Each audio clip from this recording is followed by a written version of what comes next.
This video is brought to you by NordVPN. 6 months after the October the 7th attacks and the war in Gaza is still raging, with no signs of slowing down.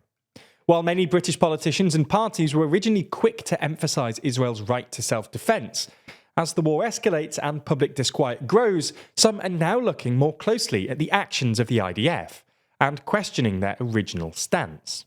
Thus far, it seemed like, of the major UK political parties, the Labour Party has been most fractured by events in Gaza. Some on the left of the party have been frustrated at leader Keir Starmer's perceived lack of support for the Palestinian people, especially when, earlier in the conflict, he failed to criticise Israel for allegedly denying food, water and aid to those in need in Gaza. In the last week alone, Labour HQ has been covered in red paint by activists criticising the party over their Gaza stance, and a group of 50 MPs have signed a letter urging the party to support a ban on arms sales to Israel. The Tory party, on the other hand, have appeared relatively united, with fewer of their members criticising the leadership's broadly pro-Israel stance. However, it seems that recently the Tories' unity on this is starting to come undone. Foreign Secretary David Cameron has been demonstrably less enthusiastic in his support of Israel than the wider government, and a growing number of backbenchers have started openly criticising the way that the IDF is prosecuting the war, especially as a potential offensive in Rafah looms large. So in this video, we're going to have a look into the Tory government stance on Israel, why this stance is being challenged right now, and ultimately how this is damaging Tory unity on foreign policy.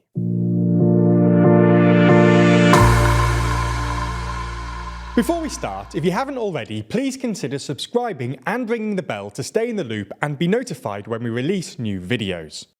Now, it's worth starting this video by explaining briefly what the government's stance on the Gaza war is and has been.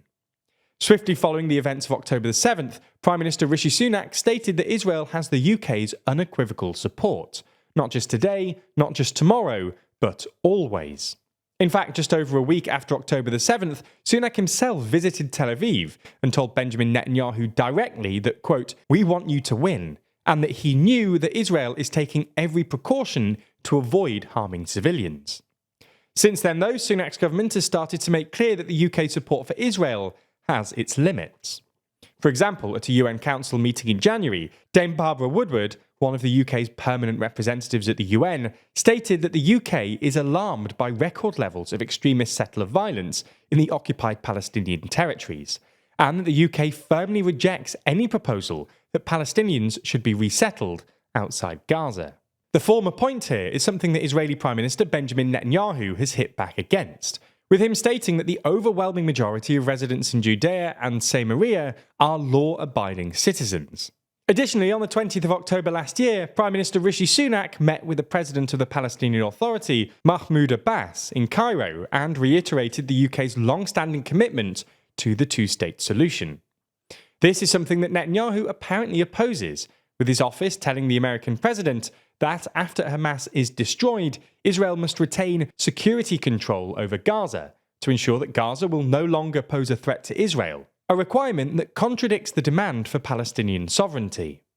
So you get the idea. The government's pro-Israel position was already coming under strain, but in recent weeks it seems that tension within the Tory party about their level of support for the Middle Eastern country has risen significantly. This was sparked by reports that the IDF had killed 7 workers at the World Central Kitchen food charity. While Netanyahu has claimed that the killing of innocent people in Gaza was unintentional, he added that this happens in wartime. Following the news, Sunak stated that he was appalled and reiterated his government's calls for more humanitarian pauses. He did, however, state that the UK continues to stand by Israel's right to defend itself.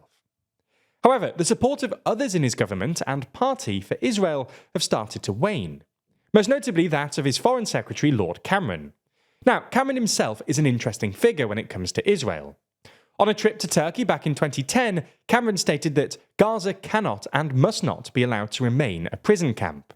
He later doubled down on this, describing Gaza as effectively a giant open prison. Later, in 2016, he stated that while he was a supporter of Israel, he did not support illegal settlements. Following the death of World Kitchen workers recently, Lord Cameron stated that the UK's support for Israel's right to self-defence was not unconditional, a marked change in the UK's stance of unequivocal support in the days after October the 7th.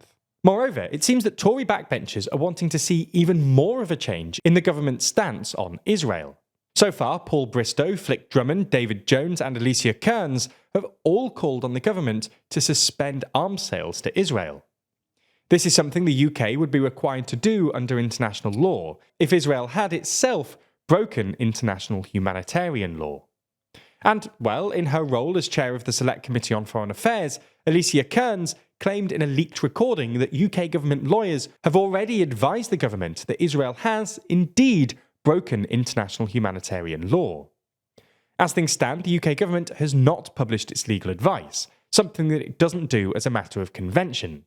However, it is standing by its commitment to Israel, and is not yet ending arms sales to Israel, with Deputy Prime Minister Oliver Dowden saying this at the weekend. The key thing is it legitimate? Can we lawfully sell arms to Israel?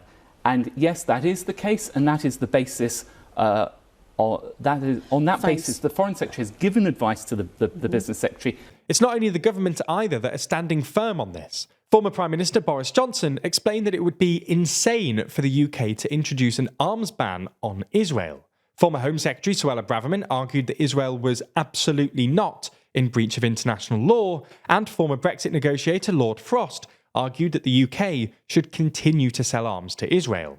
It seems then that a dividing line is emerging in the Tory party on this issue, with relative centrists such as Cameron and Kearns willing to be more critical of the government's more sympathetic stance towards Israel, and those on the right willing to stand by Israel's actions in Gaza as the war progresses. With the Tories already fighting each other over a wide variety of domestic issues, the last thing they need is another dividing line being drawn over foreign policy issues too. Now, watching our videos, it's understandable if, at times, you feel like the world isn't terribly safe. And unfortunately, this can be the case online too. You might try your best to keep everything secure, maybe you try to rotate through favourite passwords online, but that's not always enough to keep you safe. In fact, the most common form of account hacking these days is called credential stuffing. Essentially, you use one of your normal passwords on a website that's poorly maintained, and then if it gets compromised, you could find that information landing on the dark web. Hackers then just attempt the same email and password combinations on your social network accounts, streaming services, banks, you get the point. Luckily for you, NordVPN has a whole bunch of tools that can keep you safe online. With their suite of threat protection tools, including a dark web monitor, which notifies you if someone leaks your credentials. It's not just that though, their threat protection can also warn you about phishing links and block malicious ads before you even see them. It really is all-round protection for your digital life. And if you sign up for a 2-year plan using our link, you'll not only get a massive discount, but you also get 4 extra months totally free. So if you want to support the channel and improve our journalism, then make sure that you use the link in the description so that they know that you came from us.